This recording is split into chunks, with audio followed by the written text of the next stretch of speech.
Welcome back to How It's Made. Once again, music is being served up on a platter. Vinyl records have an ever-increasing following among collectors and DJs.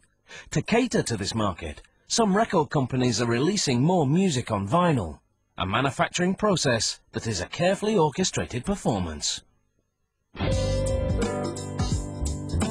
get back into the groove, they first have to cut a master record. This flat disc is made of aluminium, and it will be the core of the master.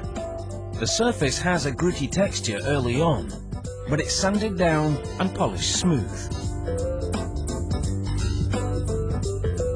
The aluminium discs are placed on a conveyor belt, and they ride towards a device that will coat them with a veneer of lacquer. The disc enters the curtain coater.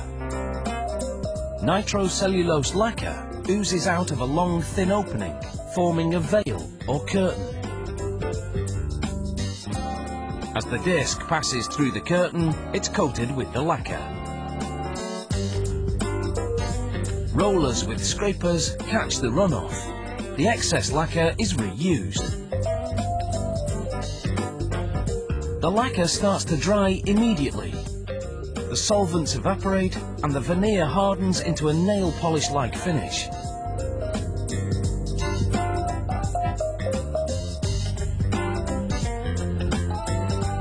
At this inspection station, workers scrutinize each lacquered disc for pits, bumps or dirt. Even a minor imperfection won't be tolerated, so the rejection rate is high, about 50%. The rejects are recycled. The good masters are rimmed with plastic edging. This will stop the discs from rubbing together during stacking and damaging the finish. Next, the discs are held under a hydraulic puncher that cuts a hole in the center. Then it's placed on a spindle. A robotic arm slides a plastic ring down the spindle, depositing it around the center hole of the disc. Like the plastic edging, the ring will also space the discs apart. Now, the master discs are ready to take a trip to the studio. The lacquer disc is about to be cut. The engineer places it on the recording machine, called a lathe. He peels the protective ribbing away from the rim. He places a vacuum line at the center, which suctions to the underside of the disc and holds it in place. The engineer now moves the cutter and a microscope above the disc. He lowers the cutter onto the outer edge of the disc and it does a test cut. He positions a microscope just above the test groove and then he peers into it. He makes adjustments to the cut and he's ready to record. The lathe cuts the leading groove and the music begins. The sapphire-tipped cutter etches the sound into the disc. From start to finish, the recording will be one continuous groove.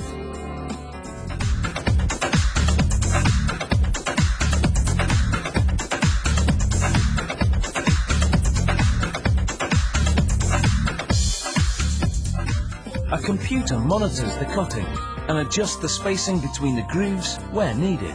A small vacuum draws up scrap as the cutter carves out the groove. Some believe vinyl produces a warmer sound and has more depth than digital recordings. Creating an analog disc can be challenging.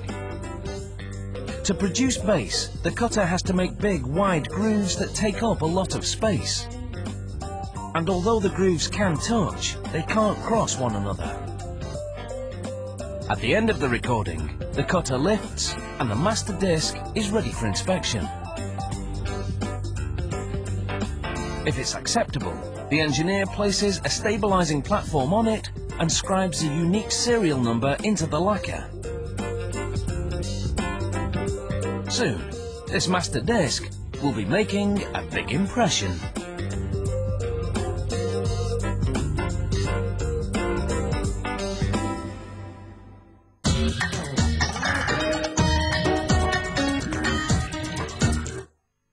master disc has just been cut, but the lacquer surface is far too delicate to play.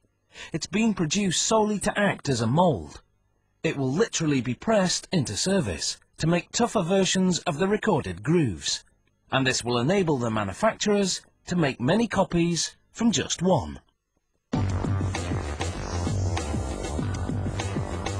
In the next step, the lacquer disc is washed with soap and water. It's sprayed with tin chloride and liquid silver. The tin chloride is a sensitizer that helps the silver stick to the lacquer. Small bits of silver that don't stick are washed away. In seconds, one side of the lacquer has become a stunning silver disc, with the grooves intact. A duller metal is added to the silvered side in order to really stiffen the disc. It's fastened to a spindle on the underside of a tank lid. The disc spins. It's rinsed one more time. The water in the tank below is green because these nickel nuggets are dissolving into it. The lid is lowered and the spinning disc is immersed in the solution. An electric charge fuses the nickel to the silver,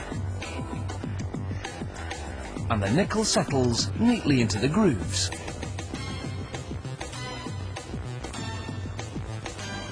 Now it's removed from the tank, and the metal layer is prized away from the original lacquered disc. This metal disc is a stamper that will be used to press vinyl records, and the lacquer disc is discarded.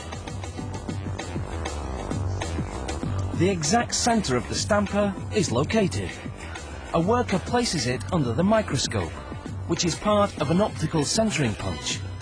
As the stamper disc spins, he aligns the grooves with a guide in the viewfinder. When he finds the centre, he punches a hole there.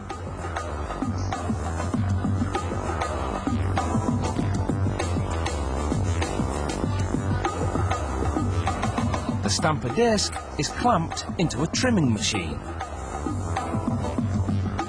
The disc turns, and a cutting wheel trims the edge, cutting the stamper disc to a diameter of 32 centimetres.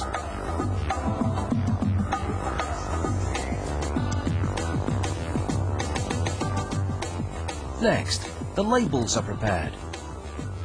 A punch bores into the centre of a stack of them, making holes.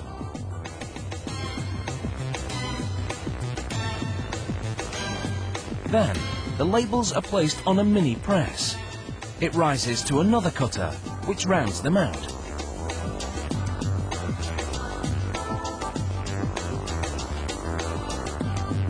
Black polyvinyl chloride pellets are poured into a hopper. The pellets fall into an extruder, which turns them into hot, rubbery pieces called biscuits. Hoists above and below push labels to each side of the biscuit. Suction cups hold them there while a carriage moves the biscuit forward, then drops the biscuit and labels in the press. Two stampers mounted in the press apply 100 tons of pressure. They melt and mould the biscuits into a record. A quick cooling cycle hardens it and bonds the labels to the vinyl. A carriage then transports it to a trimming table. The table spins the record against a knife and cuts away the ragged edges. Then the table takes the trimmed record to the finish stack, and the process begins again.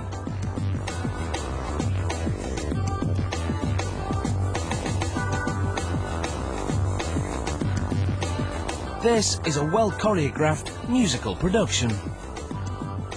As one record is lifted out of the press, the next one goes in.